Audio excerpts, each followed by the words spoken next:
Good morning, it's Jonathan Barrett with the weekly debrief. It's currently the 8th of August 2011 and well, I guess the weeks of fun and frivolity and volatility are going to continue. US downgraded their debt, or Moody's S&P downgraded the US debt down to a AA+. Now this actually happened after the market, so the market really hasn't seen it. So obviously Asia will be the brunt to any initial investor reaction. But like things, I think we'll probably overreact a little bit in Asia. Then we'll get a little bit of calmness perhaps in Europe, depending also on what G7 is saying about the debt turmoil over in Europe. And then we'll get some lead from the US. I guess it's very hard to predict how the markets will operate. I feel that there'll be some material changes that occur to a lot of the investments weighting in the States, but given no alternative at the moment that is similar, then I feel that there won't be much change at all. But one thing I think it will do will affect confidence, and this is a big key. The recovery has been all about confidence, stimulus and confidence, and it's actually weathered itself quite well, and I think this is really important. But when you're continually knocking the confidence out of the investor, then he'll look for alternatives or move into cash, and that's what I think is going to occur. I think that if anything here, it's that confidence. And this confidence might even force the market or the economy, global economy, back into a little bit of a recession or a slowdown. Let's not use the word recession yet, but into a slowdown period. And this might extend itself for some time until that confidence or until asset prices come back to a level where profitability comes. Because if the economies will slow down, so will demand for commodities. And if commodities start to go lower, well, then they'll be able to clear a lot profitably.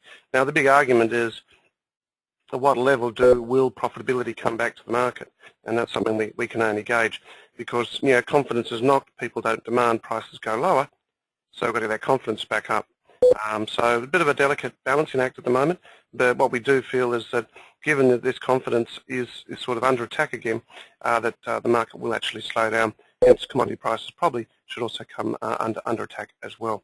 Maybe a very slow process, that's probably the worst outcome. A short, sudden decline, I guess, is something which gets it out of the way, and then we start again. As we mentioned in our weekly bulletin, in order for the Dow to come back to a comparable level to where the Australian market is at the moment, it has to be around about 9,700. So there's still a fair way to go there, considering that the Australian economy in itself, perhaps you would say, is in better shape than the US. So let's see how it goes. Quite interesting. Anyway, as we normally do, let's just have a bit of a recap. That's I guess the main story here. Big foreign banks likely to stick with Treasury despite downgrade. So that's something we talked about. G7 finance ministers will be, I guess, obviously talking about the US turmoil. Here you got a few of them there. Muni market prepares for loss, AAA ratings. Obviously Israel, because it's open on the weekend, came under pressure. And obviously Dubai once again. So I guess when you look at what's happening over there, their expectations are for markets to trade lower here.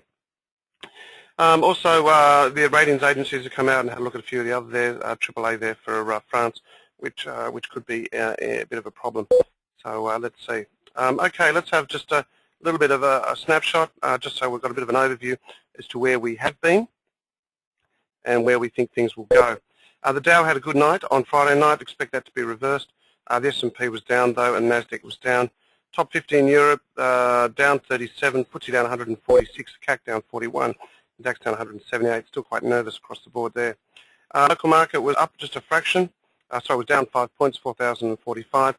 Early indications are that should hold up okay. I'm of the reverse opinion, but let's see how that unfolds. But I guess generally speaking, we're all thinking that perhaps things will come just under a little bit more of a pressure. Okay, let's go back and have a look at what we normally do. First of all, the dollar index. So far, New Zealand, haven't seen too much, so pretty steady. Let's see when the other Asian markets really start to kick on. You might find that this is support, might be a bit of a bounce here for the dollar. I tend to think that the market would actually go to dollars. I just feel that that's probably the right thing to do at the moment, given the uncertainty of where we're going. Safe haven status, long bond looks okay. Same sort of argument across the line there. Okay, dollar Aussie, as you can see, 104, 104.20, just under a little bit of pressure there. Had quite a large fall, as we can see over time. find it difficult to find out what it wants to do here. When you look at the overall chart, the daily in particular, we're on a precipice here. Very good, yeah, we've a precipice here. So if we do take out that low, then expectations are 102.50. Okay. Dollar yen, always all around the shop, obviously in the back of that intervention we had, straight back again, got up to 80, 78.02. Looks like the Bank of Japan still wants to intervene, but certainly under pressure there. Looking now at gold, 1664, probably expect some expectation for it to try and take it higher tonight. Be wary of this momentum indicator here because that is showing signs that perhaps a little bit overcooked. But let's see how that unfolds. On the crude market, 95.86, a good bounce there from those lows there. Well, right into support here. You know, I think down this 84 area is good. I have mentioned before in the beginning of the year that the 90 to 85 is a buy zone. You know, it's cheap, below 90. Still believe in that. So I'd actually think that if in fact it does come lower, down through those areas, then it's not a bad thing at all to keep an eye on. Okay, that's it. Copper, as we know, 412.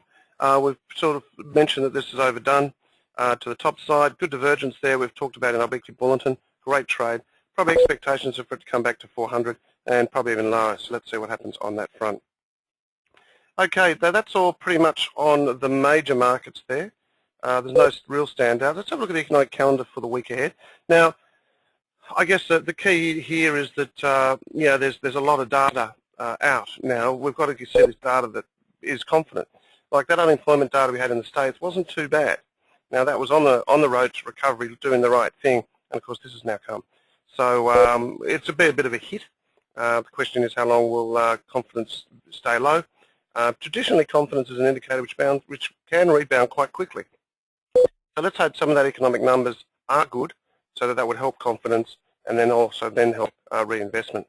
Okay, let's have a look now on some of the events that are coming out this week of note. Obviously, they're all going to be of note now. I guess looking on to Monday, I don't see too much coming out there. Looking on a Tuesday, in Australia, we've got home loans, which will be quite important, but the NAB business confidence, I think, is probably going to be there.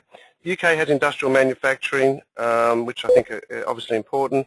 FOMC rate decision in the States on Tuesday. That's going to be quite an interesting number because I like to look at the rhetoric there that comes out, mainly because they might need to do something on interest rates. Now, that's a double whammy, but they might just try and smooth over it. But honestly, I think they'll keep everything pretty much unchanged. Westpac confidence data on Wednesday. A bit of data there north. Not much there. A little bit of data in Japan. Remember, a lot of that data in Japan is skewed, of course, to the tsunami. On Thursday, the big numbers there for Australia: unemployment change and unemployment rate, full-time and part-time. And as you can see there, 4.9% as opposed to the US at 9.1. Not too bad. Trade balance and consumer comfort, the Bloomberg Consumer Comfort Index there as we lead into Thursday. Friday, obviously the last day of the week. And when you look at it, retail sales, advanced retail sales, and Michigan confidence numbers in the States. Obviously, confidence numbers across the board have already been hit. Let's hope they don't get hit again, because that would certainly seem a little bit more to the downside. Righty ho. Okay, well that's about it. Stay close to our Twitters. You know, when we put something out, it has been a little bit of a rocky road of late, and yeah, there has been some quick opportunities there which have been very, very short and sharp. But I think that's the way we're going to trade this market at the moment. No real long trend until we can see the trend. I think that's the hard thing at the moment. Well, that's it from me from the Week Ahead Report. Hope everyone has a good week, and we'll certainly talk to you later. Bye for now.